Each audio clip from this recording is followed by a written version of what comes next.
Funding for this program is provided by Annenberg CPB to advance excellent teaching.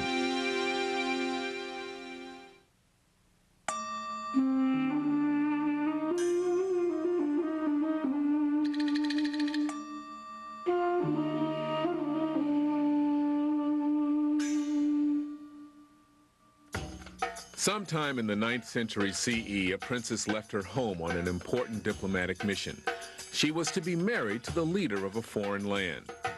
Princess Taihe and her entourage probably had very little idea the extent to which they reflected the emergence of a multicultural world that was driven by large volumes of cross-cultural trade. She was Chinese, her intended a Turkic Uyghur. Her camel was Bactrian, and her guards rode horses that traced their origins to Central Asia. She wore Chinese silks, Indian perfume, jade from Khotan, and Buddhist rosary beads from the Baltic. As she followed a time-worn path out into the world, Princess Taihe carried much of the world with her as well.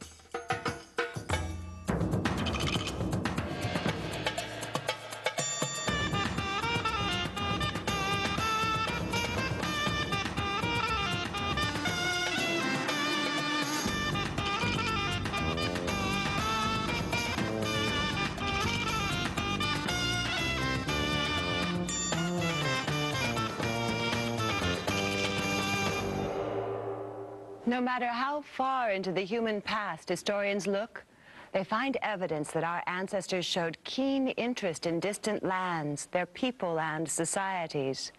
Was this urge toward discovery a purely practical desire for useful objects and practices? Was it simple curiosity, or maybe just the lusting for exotic ornaments from afar? Current scholarship doesn't really provide an answer, but historians do know that by the 3rd millennium BCE, nomadic and sedentary peoples were certainly trading with each other. And as soon as commodities began to change hands, so did less tangible but more lasting items of exchange. Religions, languages, literature, philosophies, artistic designs, music, and political ideas were all conveyed, along with silk, gold, and spices. Both land and sea routes flourished as conduits of culture and commerce, at least as early as the 3rd millennium BCE. Few, if any, travelers or merchants made the entire end-to-end journey on these roads and waterways. Goods typically changed hands numerous times along the way. These trade routes were not single roads. They were more like a series of paths and individual roads that in combination formed extensive networks that linked far-flung lands. Not all results of the contacts along these paths were intentional or even beneficial. Bandits, invading armies, and disease also moved freely along these routes.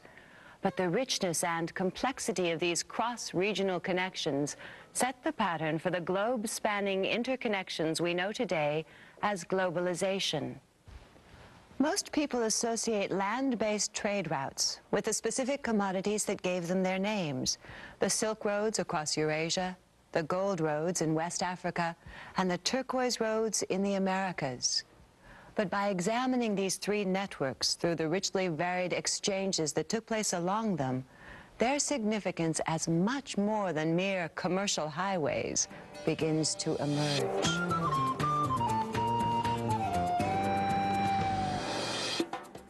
Many historians agree that the network of routes that carried silk, such as this, began to flourish by the 1st century BCE, the same time that both the Han Dynasty in China and the Roman Empire were on the rise.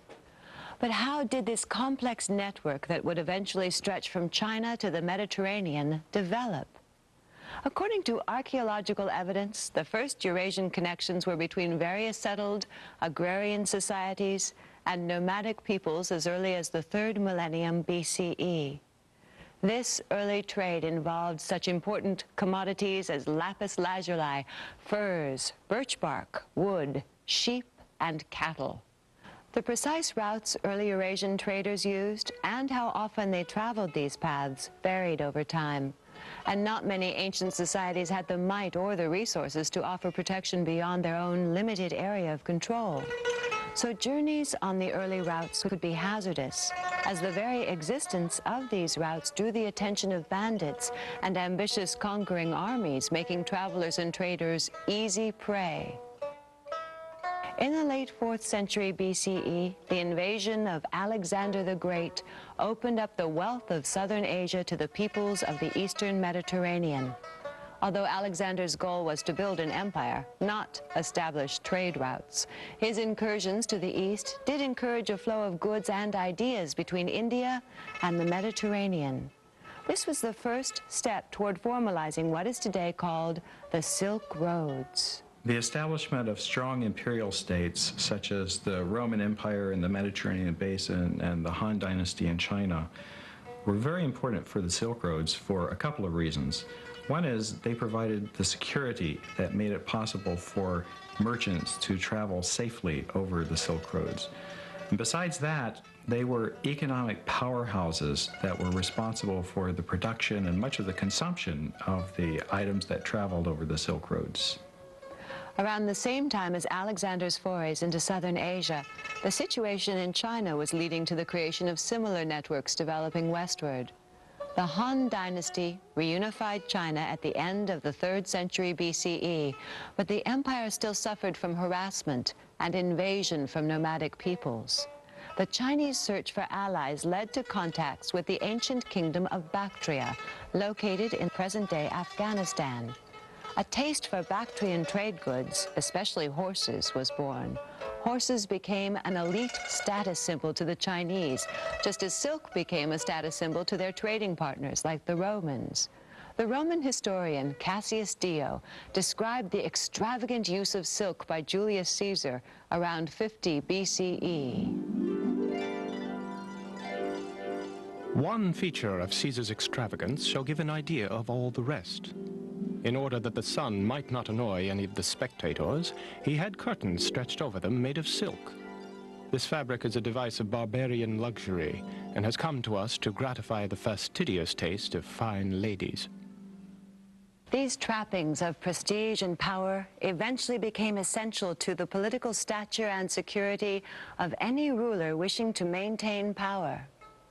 As these numerous trade routes expanded over the next few centuries, the Chinese elite, like their Roman counterparts, acquired appetites for exotic imports, furs and carpets from Central Asia, textiles, pearls, fine crystals, spices and scents from India, and coral and glassware from the Mediterranean area, all were prized.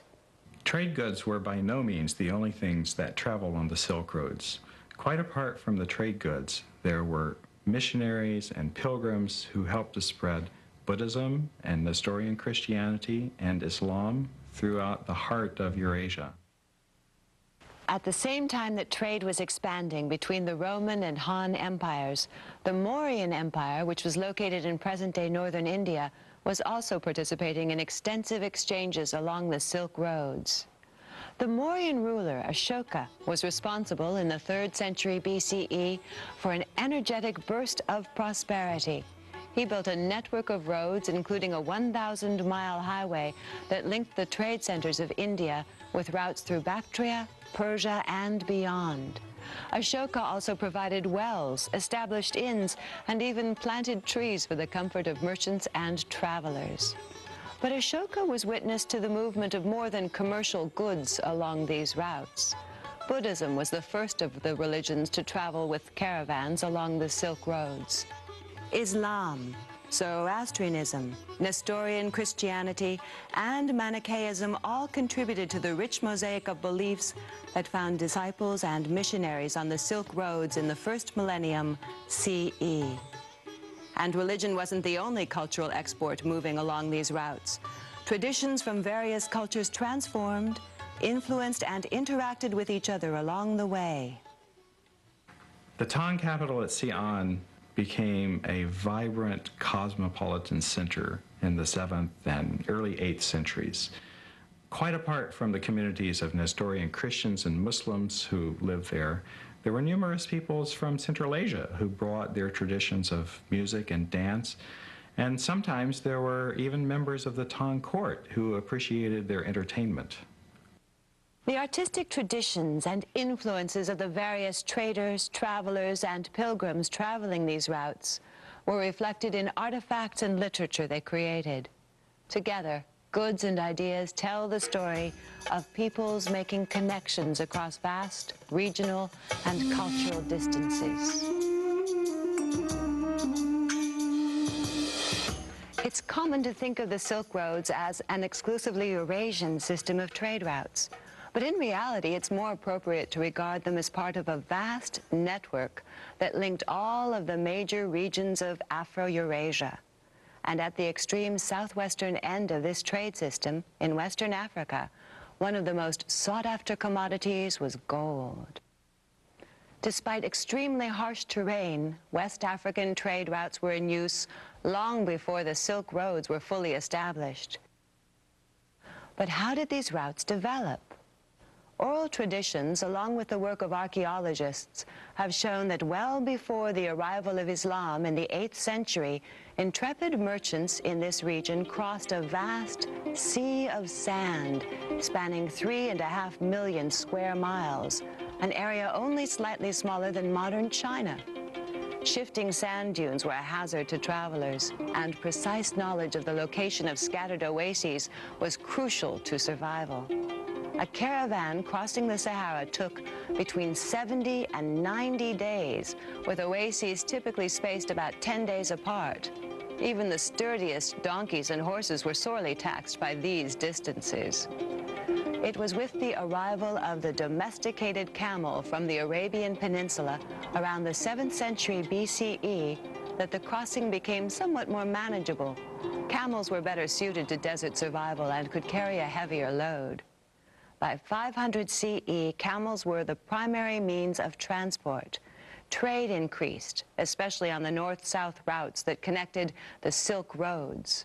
Gold was moving from West Africa into Eurasia. By the late 8th century CE, Muslim merchants had established trade relations with the various peoples of West Africa, including the ancient kingdom of Ghana. The results of all these developments were that what had been a trickle of gold trade now became highly organized and structured commerce. The gold roads had begun.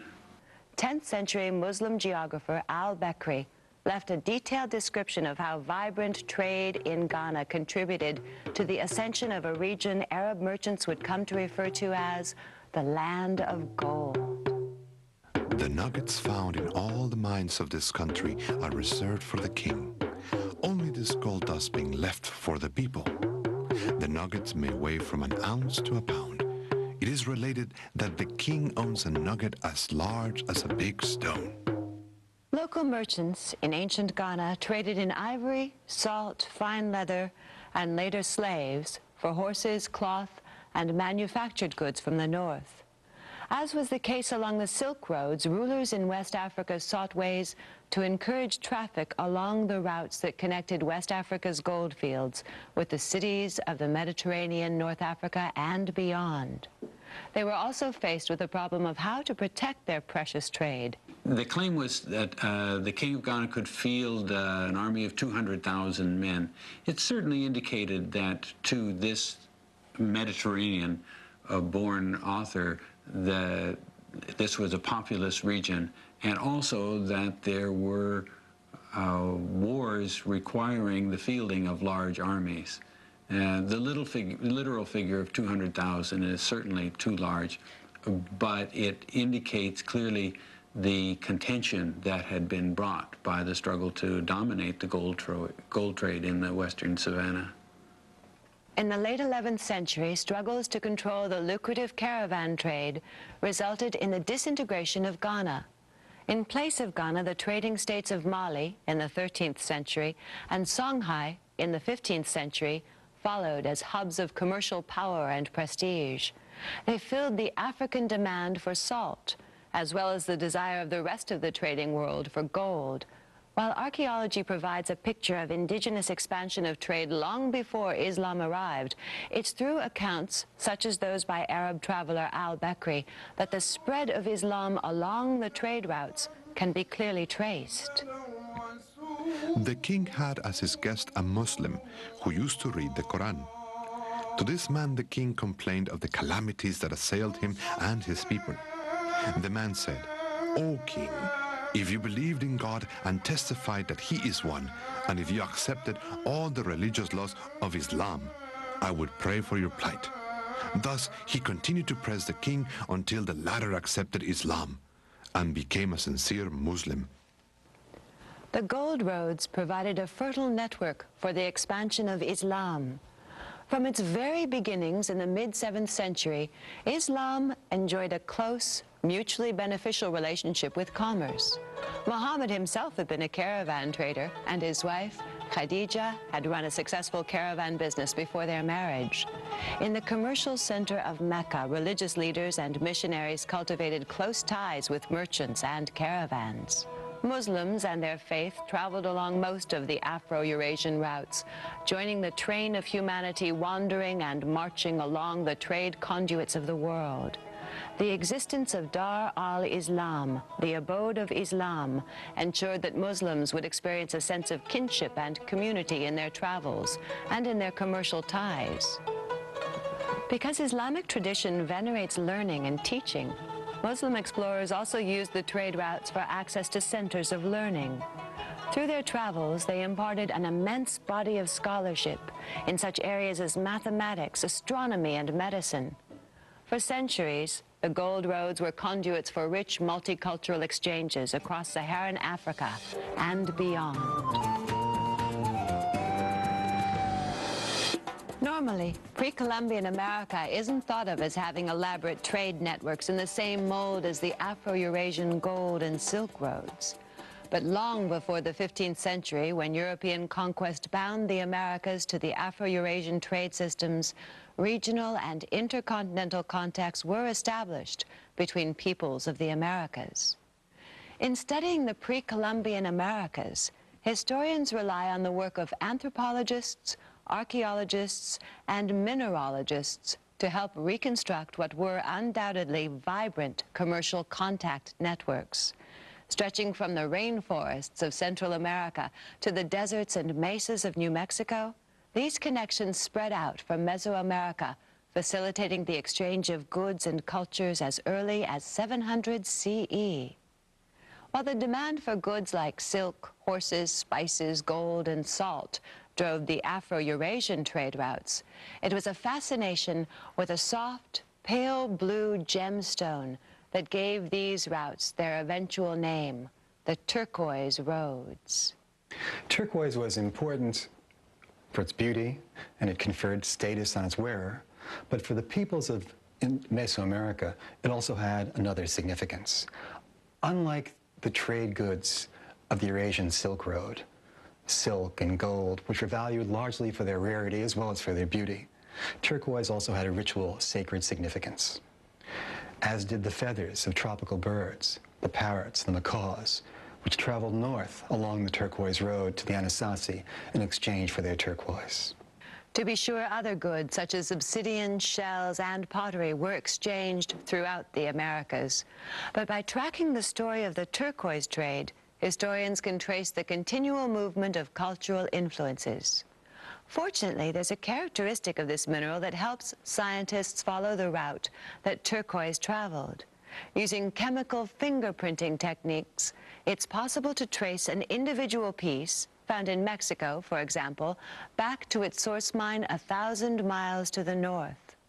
The earliest surviving samples of finished turquoise found in Mexico appear to date from around 600 BCE, but large-scale use as a commodity didn't emerge until the first millennium CE.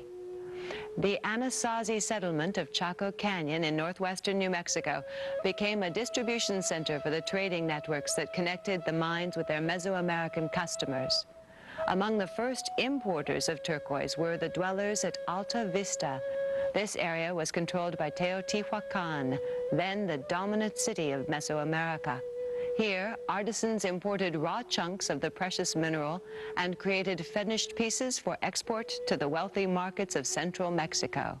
Chaco Canyon's reign as the hub of the turquoise trade lasted about 150 years, and at its height, the distribution network stretched from the Pacific coast to the Yucatan Peninsula. The Anasazi, of course, left no written memoirs, so our knowledge of the Anasazi is very incomplete. But there are very tantalizing hints of why these agrarian people invested so much energy in mining and trading vast amounts of turquoise to central Mexico.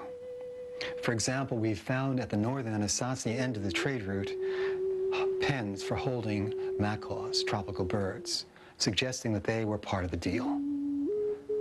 There is also evidence of the impact of Toltec religious ideas amongst both the Anasazi and their later Hopi and Zuni successors, including worship of Quetzalcoatl, the feathered serpent god, whose worship required a variety of tropical feathers. Other scholars have speculated that perhaps the Anasazi traded turquoise in exchange for food as a hedge against famine in an unreliable desert environment. What we do know, though, is that the commodities that traveled in both directions along the Turquoise Road were sufficiently compelling to sustain that trade route for several centuries. At the high point of turquoise traffic from Chaco Canyon, around the mid-10th through 12th centuries, the Toltec culture in central Mexico was reaching its zenith. Turquoise passed through the Toltec city of Tula and continued south another 900 miles to the Mayan complex of Chichen Itza. Around 1050 CE, the vastly dispersed communities across the Colorado Plateau suddenly changed into a highly structured, densely populated society. Their architecture began exhibiting features of Mesoamerican building styles, and high-status imports such as macaws, copper bells, and worked obsidian began to appear. And now, for the first time, the Anasazi themselves began to use turquoise in their rituals. Excavations have led archaeologists to conclude that the Anasazi absorbed many religious beliefs and ritual customs from the Toltec. Whether the Anasazi were formally part of the Toltec Empire, it's clear that Mesoamerican practices had been accepted into their existing culture.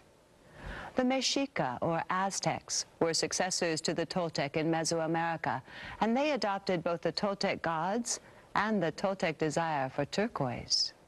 The Mexica, or Aztecs, unlike the Maya, had no written language. So historians today are dependent upon the recollections of Mexica notables that were written down by Spanish friars and chroniclers in the 16th century. A particularly important and valuable source of this kind are the 12 volumes written down in Nahuatl by the Franciscan Bernardino de Sahagun, which we know today as the Florentine Codex. This codex, although mediated by its interviewer, is an invaluable source of information about Mexica life and history, including the various conquests that created the Aztec Empire, which at its height may have ruled over as many as 25 million people. This passage from the Florentine Codex, collected by Spanish monk Fray Bernardino de Sahagun, illustrates the riches acquired by the Mexica in the course of their conquests. And in their time appeared gold lip and earplugs and rings for the fingers and necklaces with radiating pendants and fine turquoise and enormous green stones and long quetzal feathers and the skins of wild animals and long trupial feathers and blue cotinga and red spoonbill feathers. The brilliant results of Mexica turquoise work testified to the splendor of their wealth, as well as the great spiritual regard in which they held the precious gem. Turquoise was used on masks and shields, but as was the case with the silk and gold roads, much more than simple trade goods were moving along the turquoise roads. These networks provided natural opportunities for the spread of religion. The feathered god, Quetzalcoatl, seems to have flown along the Turquoise Road. There is compelling physical and artistic evidence that many ceremonies and beliefs made their way north into the rituals of the Hopi and Zuni peoples of the modern-day southwestern United States. Of course, it's likely that as these religious ideas spread, they changed in response to the different physical, political, and cultural landscapes they encountered. In a real sense, the ideas, beliefs, and customs that migrated between continents created a more indelible impact than the silk, gold, and turquoise that gave these roads their name. But was the impact of these networks entirely positive? The Silk Roads and the Gold Roads and the Turquoise Roads were all wonderful avenues for the exchange of trade goods and the spread of religious traditions, but they also facilitated some less healthy transfers. The Silk Roads, for example, not only enabled Marco Polo to travel from Venice to China, and they not only enabled Buddhism to spread throughout most of Asia, but they also served as conduits for the transmission of bubonic plague from China and Central Asia all the way over to the Mediterranean basin and Europe, and indeed even to lands throughout most of the Eastern Hemisphere. The resulting epidemics had absolutely devastating consequences for all of the societies that plague managed to reach. Later on, smallpox traveled other trade routes to infect populations and spark epidemics in the Americas and Oceania. And this pattern continues even in the present day, with viruses like those that cause AIDS and SARS benefiting enormously from modern transportation systems and spreading even faster than their historical predecessors.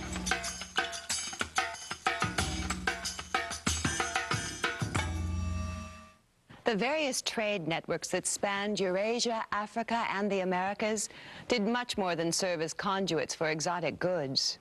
As people moved along these paths, they encountered different societies, cultures, and religions.